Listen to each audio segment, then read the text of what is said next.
Happy Friday, everybody. It's January 29th. Let's take a look at the headlines on TechVi Now.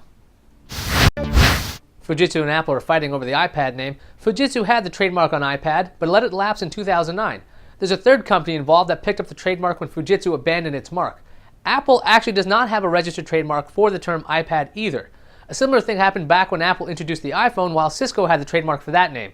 Usually Apple gets its way, but considering how people are reacting to the name, maybe this is a good chance to come up with a better name than iPad. Microsoft earned a ton of money in the fourth quarter of 2009. Total profits were over $6 billion. That's just profits. Total revenue was $19 billion.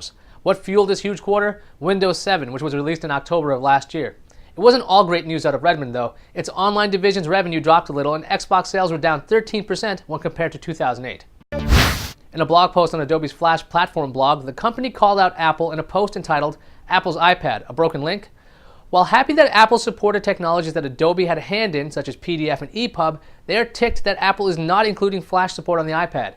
Steve Jobs says that browsing the web on the iPad is like holding the internet in your hands. Like a lot of people, Adobe doesn't think that's entirely true without Flash. According to 9to5mac.com, a video of the iPad on Apple's site does show the device rendering a Flash item on the New York Times site. I guess we'll find out the real deal in 60 days when the iPad is released. Amazon.com had a huge fourth quarter with a 42% increase in revenue compared to the previous year's fourth quarter. That could be due in part to lots of Kindles being sold. Jeff Bezos says that millions of Kindles have been sold, and TechCrunch is reporting that the number is probably closer to around 3 million to be more accurate. This is not an official number since Amazon has not publicly stated its sales numbers for its e-reader. Netflix, the company that seems to put its video streaming service on every device ever made, will not be on the iPad anytime soon. This information comes from the CEO of Netflix, Reed Hastings. He said that Netflix is focused on larger screens. Their plan is to first be on every box in your living room, then they'd move to smaller screens.